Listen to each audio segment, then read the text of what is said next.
Assalamualaikum warahmatullahi wabarakatuh. Alhamdulillahirabbil alamin wassalatu wassalamu ala asrofil anbiya wal mursalin wa ala alihi wa sahbihi wa barik wa sallim ajma'in. Amma ba'd. Alhamdulillah bertemu lagi dengan saya Mukti Rahim. Semoga di channel Kang Mukti ini kita semua diberikan kesehatan oleh Allah Subhanahu wa taala dengan bermuajahah, dengan kita saling menatap muka. Allah mengangkat derajat kita semuanya. Yang sakit semoga diberikan kesehatan, yang lagi susah semoga diberikan kesenangan, yang belum dapat jodoh semoga disegerakan jodohnya. Amin amin ya rabbal alamin. Sobat-sobatku semuanya yang dirahmati oleh Allah Subhanahu wa taala. Di sini saya ingin menguak misteri gimana caranya biar kita semua itu bisa melihat kalau teman kita atau saudara kita atau mungkin kita sendiri untuk mendeteksi biar untuk melihat yang dinamakan kodam pendamping. Di setiap semua orang itu ada yang namanya kodam pendamping, tapi bukan semuanya orang, karena itu bisa dilihat dari satu persatu yang nanti saya sampaikan ini. Semoga sobat-sobatku semuanya menyimak, dan jika mengetahui karakter atau mungkin sifat seseorang yang mempunyai kodam pendamping, kita bisa lihat dari ciri-ciri ini. Tapi tolong sebelum saya urai satu persatu masalah ciri-ciri orang yang punya pendamping kodam, tolong like, share, dan subscribe-nya. Kalau memang ada saran yang lebih baik, saya minta tolong sobat-sobatku untuk memberikan dengan saran Anda doa bagi Kang Mukti Jalan. Jadi di sini ciri-ciri orang yang punya kodam pendamping adalah: satu, jika dia bersama dengan orang yang sama-sama punya kebatinan, badannya itu bereaksi keras, entah itu bergetar, entah itu ada rasanya. Kalau memang Anda semua itu punya kebatinan, berarti Anda punya kodam pendamping. Kodam pendamping ini bisa dari jin dan bisa dari karena kita ahli berzikir, ahli sholawat, ahli ibadah, ahli puasa, dan ahli beramal. Akhirnya kita bisa mendapatkan kodam pendamping karena kekhusyuan kita. Atau mungkin kodam pendamping ini datang dari ahli waris kita, mungkin dari sesepuh kita zaman dahulu yang dulunya mungkin ahli tirakat, akhirnya manitis kepada kita. Itu yang dinamakan ciri-ciri orang yang punya kodam pendamping. Yang pertama, jika dia mempunyai kodam pendamping, ciri-cirinya dia akan merasakan reaksi, badannya bereaksi jika bersama orang-orang yang punya kebatinan. Yang nomor kedua, ucapannya tegas. Ucapannya tegas dan dituruti oleh orang banyak. Tegas dan dituruti orang banyak. Tapi dari omongannya kelihatan bijaksana.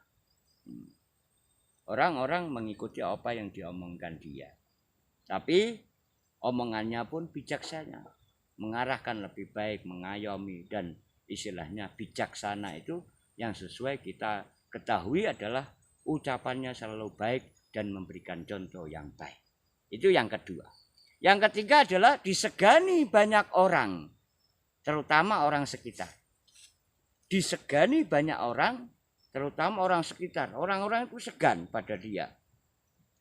Orang-orang mungkin pada sopan santunnya tinggi, dan kita semua kalau melihat dia punya kayak wibanya besar, itu termasuk ciri-ciri dia punya kodam pendamping. Yang nomor 3. Yang nomor 4, sorot matanya tajam. Sorot matanya tajam. Seandainya ada orang yang melihat sorot matanya itu, atau mungkin kita melihat sorot matanya, kita kayak tidak punya nyali. Jadi seakan-akan kita punya rasa takut. Itu yang nomor 4, sorot matanya tajam. Dan yang nomor 5, punya kekuatan batin yang tinggi. Yang nomor 5, dia punya kekuatan batin yang tinggi. Dia bisa melihat situasi alam yang belum kelihatan, atau mungkin orang-orang tidak tahu dia bisa tahu. Ini dia punya kekuatan yang tinggi. Ada juga yang bisa dengan ucapan bismillahirrahmanirrahim bisa menyembuhkan semuanya penyakit, termasuk inilah. Itu semua memang dari Allah. Tapi bisa kita lihat ciri-cirinya pada sang hamba. Yang nomor 6 yaitu dia cerdas, lipat. Pikirannya dia cerdas, lipat. Jika dia menghadapi sesuatu, dia tahu solusinya. Dan jika dia bertemu sesuatu, dia harus gimana jika dia tahu. Yang paling jelas, dia bisa mendudukkan dirinya yang lebih baik. Karena dia dikawal, atau yang dinamakan dia punya kodam pendamping. Jadi intinya, jika kita mempunyai kodam pendamping, kita punya sifat-sifat 6 itu tadi. Dan jika kita ingin melihat teman kita, atau mungkin saudara kita, atau mungkin sesepuh kita, kok punya ciri-ciri 6 itu, berarti dia punya kodam pendamping. Dan kodam pendamping, saya ulangi, didapatkan dari mungkin seseorang itu ahli ibadah, ahli bersyukur, ahli sholat, ahli amal-amal yang baik, bersedekah, dan mungkin ahli tirakat, ahli puasa, dan dia punya dawaman istiqomah, doa itu dia bisa mendapatkan kekuatan itu. Atau mungkin dia mendapatkan dari nenek moyangnya, atau bapaknya, atau kakeknya yang dulunya seorang keramat. Jadi itu akan manitis kepada seseorang itu yang disenangi oleh kodam pendamping. Akhirnya di setiap langkahnya dia selalu didampingi atau dikawal oleh kodam. Dan kodam sendiri itu ada yang kodam dari jin, dan ada kodam yang benar-benar dari Allah Subhanahu wa Ta'ala. Yang jelas sobat-sobatku semuanya, dengan adanya keterangan ini semoga kita semua bisa mendapatkan hikmah dari apa yang saya ucapkan. Pengetahuan-pengetahuan ini bisa bermanfaat untuk kita semua. Pada intinya kita harus paham dan mengetahui bahwasanya Allah selalu menyertai kita semuanya. Cukup sekian dari saya Mukti Rahim di channel Kang Mukti ini. Semoga kita bisa mendapatkan sebuah pengalaman-pengalaman atau ilmu-ilmu yang bermanfaat untuk menambah wawasan kita semua, biar kita semua menjadi hamba yang mendapatkan ridho dari Allah Subhanahu wa Ta'ala selalu, setiap malam dan setiap siang hari dan setiap pagi hari dan setiap sore hari. Kita selalu mendapatkan petunjuk dari Allah Subhanahu wa Ta'ala. Karena hanya petunjuknya yang bisa menunjukkan jalan kita. Dengan nur Muhammad, dengan nur Sayyidina Muhammad, dengan cahaya yang sudah diberikan pada utusannya, yaitu utusan Allah Subhanahu wa Ta'ala, khususnya Sayyidina Maulana Muhammad sallallahu alaihi wasallam. Sehingga apa yang kita jalani selama ini di alam dunia ini sampai alam akhirat, kita bisa mendapatkan ketenangan, mendapatkan cahaya, dan mendapatkan pengampunan. Itu semua berkat kita mengetahui bahwasanya Allah selalu bersama kita.